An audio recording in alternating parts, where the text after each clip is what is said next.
আপনার সাথে 50, 100, 200 লোক, 250 গ্রামের 250 মানুষের মধ্যে যদি 200-র অধিক আপনার সঙ্গে লোক থাকে, সর্বদা অ্যাক্টিভ থাকে, আপনি যা বলবেন তাই শোনে, সেই মানুষ যদি সভাপতিকে বলে আমাদের গ্রামে একটা রোড করে দিতে হবে, সে সিলেক্ট করে বলবে ঠিক আছে গ্রামে রোড দেওয়া হলো, লাইটের দরকার আছে লাইট দেওয়া হলো, ঘরের দরকার আছে মানুষের ঘর দেওয়া হলো, আপনার সঙ্গে লোক থাকলে তবে সে কথা শুনবে।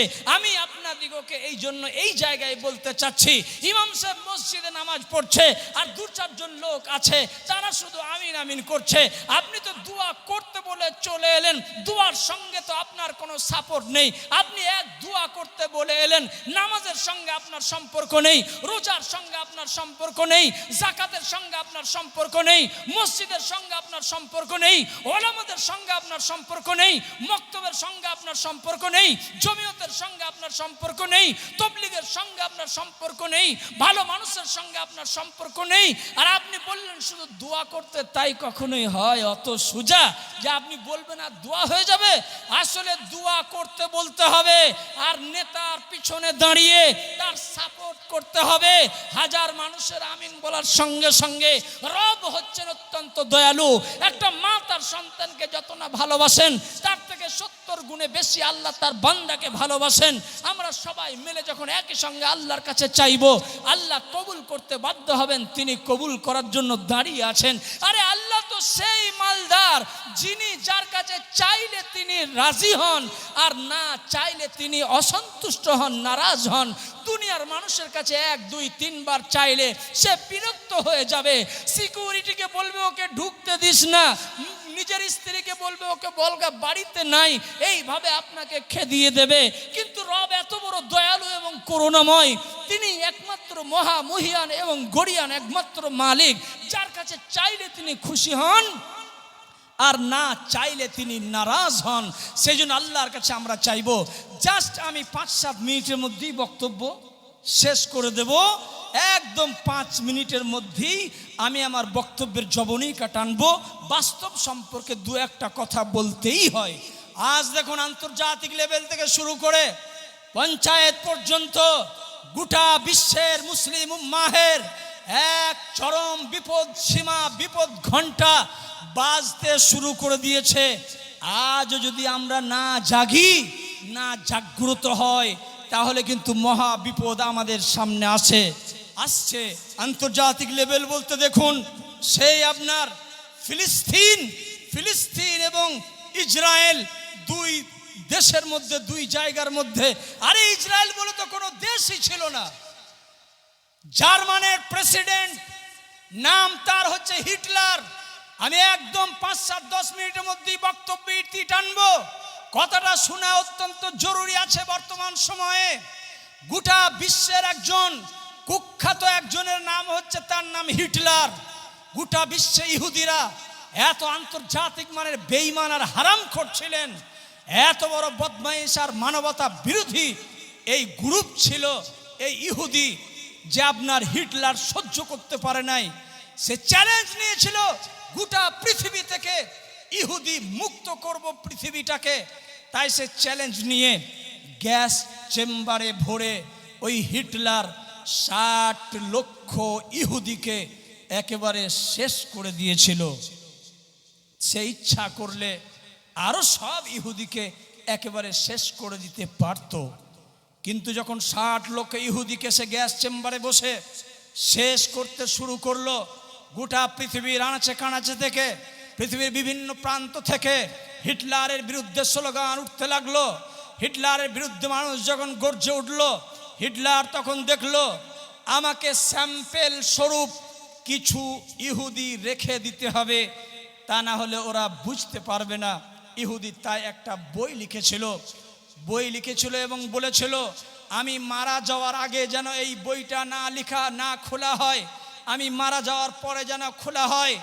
যখন হিটলার দুনিয়া থেকে চলে গেল, তারপরে তার পার্সোনাল আলমারি যখন খোলা হলো, আলমারির ভিতর থেকে ওই বইখানা যখন তার লিখিত ডায়েরি যখন বের করা হলো, লিখিত ডায়েরিতে কলমের খোঁচায় লেখা ছিল, আমি ইচ্ছা করলে গোটা পৃথিবী থেকে ইহুদিকে মুক্ত করে দিতে পারতাম, কিন্তু বিশ্বের কিছু জায়গা থেকে আমার বিরোধিতা করা হয়েছে, আমার বিরুদ্ধে ঘৃণা ছড়ানো হয়েছে। সেই জন্য আমি স্যাম্পেল স্বরূপ কিছু ইহুদি রেখে দিলাম। এটা লিখে দিয়েছিল যে ইহুদি কত বড় জঘন্যতম একটা জাতি, সেটা দেখাবার জন্য, শুধু অনুধাবন করানোর জন্য আমি কিছু স্যাম্পেল রেখে দিলাম। হিটলারের ভয়ে যখন গোটা পৃথিবীর আনাচে কানাচে ইহুদিরা যখন ছুটাছুটি করতে লাগলো, ওই জার্মান জায়গা দেয়নি, জাপান জায়গা দেয়নি, আপনার কুয়েত কাতার জায়গা দেয়নি, রাশিয়া তুরস্ক থেকে শুরু করে Indonesia, Malaysia, German, Japan, France, Thailand কেউ যখন জায়গা দেয়নি, গোটা বিশ্বে তারা যখন ভূমিহীন হয়ে পড়লো, তারা পাহাড়ের পাদদেশে কোন দেশের একটা জঘন্য জায়গায় এইভাবে তারা যখন বসবাস করতে লাগলো, তখন তাদের আর কেউ নেই, না বাসস্থান আছে, না তাদের থাকার জায়গা আছে, না তাদের বস্ত্র আছে, না তাদের আহারের ব্যবস্থা আছে, কিছুই নেই। একান্তই যখন অসহায় হয়ে পড়লো, তখন গোটা বিশ্ব যখন কেউ জায়গা দিতে লাগলো না, ইসলামী একটা রাষ্ট্রটার নাম হচ্ছে ফিলিস্তিন। ফিলিস্তিনের মুসলমানরা কলিজা চওড়া করে, কলিজা বড় করে সেই দিন ফিলিস্তিনের মুসলমানরা বলেছিল, গোটা পৃথিবীতে যখন ইহুদি দিগকে কেউ জায়গা দিচ্ছে না, ওদেরকে তো থাকার একটা জায়গা দিতে হবে, ঠিক আছে আমরা সেই জায়গা দেব, ইহুদিদেরকে আমাদের দেশে পাঠিয়ে দেওয়া হোক, আমাদের কাছে পাঠিয়ে দেওয়া হোক। সারা পৃথিবী থেকে অনেক ইহুদি এক জায়গায় হয়ে যখন তারা পানি জাহাজে ফিলিস্তিনের দিকে রওনা দিয়েছে, ফিলিস্তিনের সাগরের ধারে যখন আসবে, তাদের সেই জলজাহাজে বড় ব্যানারে, ফেস্টুনে, সাইনবোর্ডে বড় করে লিখিত ছিল, এই লেখা ছিল, ওগো ফিলিস্তিনের মানুষ, আমরা বড় অসহায়, আমাদের না আহারের ব্যবস্থা আছে, না খাবারের ব্যবস্থা আছে, আমাদের তো আর কেউ নাই, তোমরা জানো আমাদিগকে আর ফিরিয়ে দিও না, তাহলে পানির মধ্যে মরা ছাড়া আমাদের আর কোনো উপায় নেই।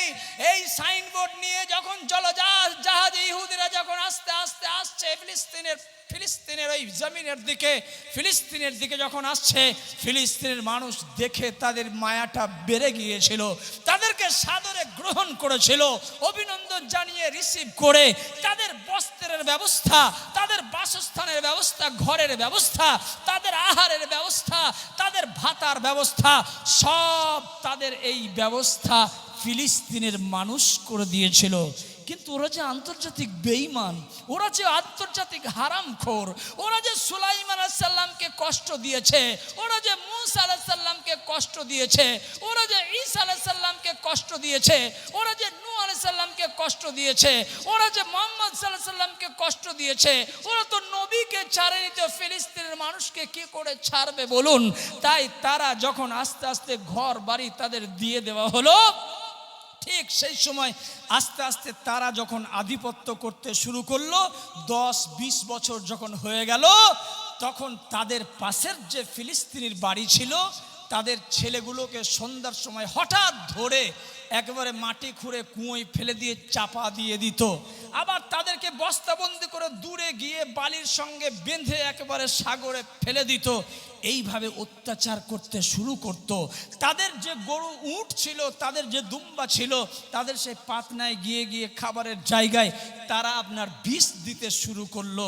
এইভাবে পদে পদে তারা এত অত্যাচার করলো, দেখবেন অত্যাচারী বাড়ির পাশে তার ভদ্র পড়োশি টিকতে পারে না। যদি বলেন পারে না, তারা তখন দেখলো এরা জঘন্যতম একটা সম্প্রদায়, তো তাই তারা মুসলমানরা, ফিলিস্তিন মুসলমানরা তাদের কাছ থেকে সরে অন্য জায়গায় ঘর করতে লাগলো।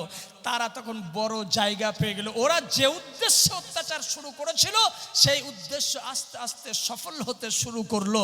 এইভাবে তারা পাড়া দখল করতে লাগলো, গ্রাম দখল করতে লাগলো, থানা দখল করতে লাগলো, জেলা দখল করতে লাগলো। দখল করতে করতে করতে করতে হারামখোরের মাত্রা বাড়াতে বাড়াতে তারা সরাসরি ফিলিস্তিনের মানুষের বিরুদ্ধে ফাইট দিতে শুরু করলো। আর ইসলাম বিদ্বেষী আমেরিকা থেকে শুরু করে, আমেরিকা ইসলাম বিদ্বেষী যে যারা বিশ্বের সুপার পাওয়ার আছে তারা ইসরায়েলের ওই মানুষগুলোকে, ইহুদিগুলোকে তারা সাপোর্ট করে ওই ফিলিস্তিনের মানুষের উপরে অত্যাচার আরো বেশি করে করতে লাগলো, করতে বলল। সম্মানিত সুধী এবং বুজুর্গ দোস্ত, ওই ফিলিস্তিনি যারা মূল নিবাসী ফিলিস্তিনি তাদের উপরে অত্যাচার করতে করতে করতে করতে তাদেরকে কোন ঠাসা করে গাজ্জা নামক একটা শহর আরো কিছু জায়গায় একেবারে তাদেরকে এক জায়গায় করে দিয়েছে। এখন বলছে ফিলিস্তিন বলে আর রাষ্ট্রই নেই দুনিয়াতে, এখন ইসরায়েল বলে একটা রাষ্ট্র। আপনি চিন্তা করতে পারছেন, যারা রাষ্ট্র দিয়েছে, যারা থাকার জায়গা দিয়েছে,